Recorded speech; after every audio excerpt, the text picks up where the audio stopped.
Hello everyone, this video is about chapter our environment. ये chapter जो है हमारे इन्वायरमेंट क्लास 10 का है, जिसमें हम डिफरेंट टॉपिक्स पढ़ेंगे regarding our environment and our surrounding. So first of all, what is environment?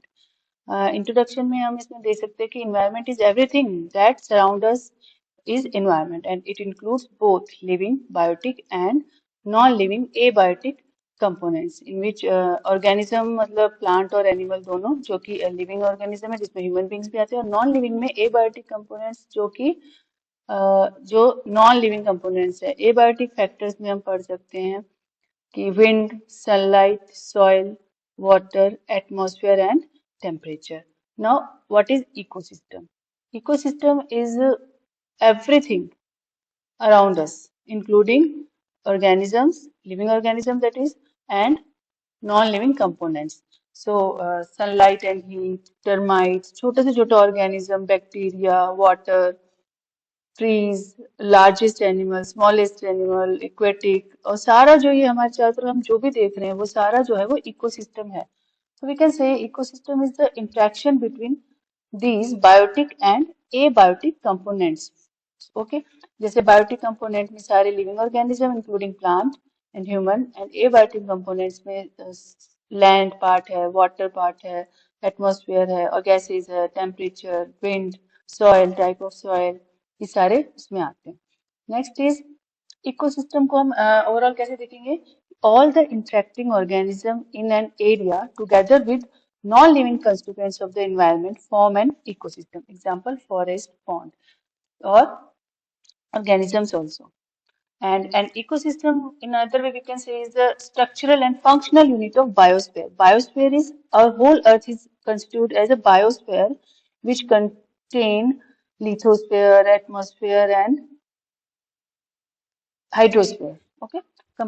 So an ecosystem is a structural and functional unit of biosphere comprising living organism and non-living components. यहाँ पे structural and functional unit क्यों कहा गया ecosystem को? क्योंकि ecosystem जो है वो छोटा भी हो सकता है, जैसे कि एक पॉन्ड हो सकता है, एक पेड़ पे भी एक अलग तरीके का इकोसिस्टम होता है, और बड़े से बड़ा एक ओशियन एक इकोसिस्टम है, और एक कॉन्टिनेंट जो है वो अपने आप में एक इकोसिस्टम है। इवन एक अर्थ जो है वो भी अपना एक लार्जेस्ट इकोसिस्टम है जिसमें all type of hydrosphere, atmosphere and lithosphere आता है। तो ऐसे हम इकोसिस्टम को अलग अलग यूनिट्स में डिवाइड कर सकते हैं, छोटे से बड़े के रूप में। इसलिए इसको स्ट्रक्चरल एंड फंक्शनल यूनिट कहा जाता है कि बहुत सारी छोटी छोटी इकोसिस्टम से मिलकर एक बड़ा इकोसिस्टम दैट इज बायोस्फीयर बनता है। So here living organism are called biotic factor, जैसा हमने पहले पढ़ लिया है, और non living things are called abiotic factors. So types of ecosystem, there are two type of ecosystem. One is natural ecosystem and another one is artificial ecosystem. Natural का मतलब प्राकृतिक और artificial मतलब जो कि obviously man made हो, इंसानों ने अपने हिसाब से अपने comfort के लिए बनाया हो।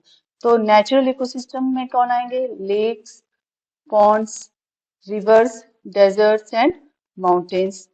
और artificial ecosystem includes gardens, crop fields, aquarium, parks and many more. तो यहाँ पे क्या है कि आर्टिफिशियल जो कि इंसानों मैन मेड है, और नेचुरल जो है वो naturally available at earth. Whole earth is an natural ecosystem. और यहाँ पे largest artificial ecosystem is crop field. इसका एमसीक्यू आता है, crop fields are the largest artificial ecosystem.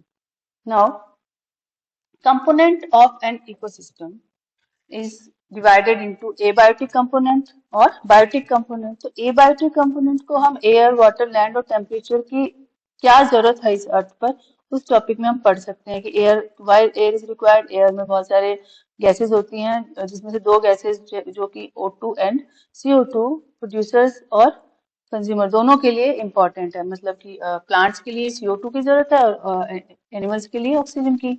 तो दोनों के एक्सचेंज से ये अवेलेबल हो जाती है एटमॉस्फेयर में। Water is very much necessary for plants and animal both, and land is obviously required for the substratum.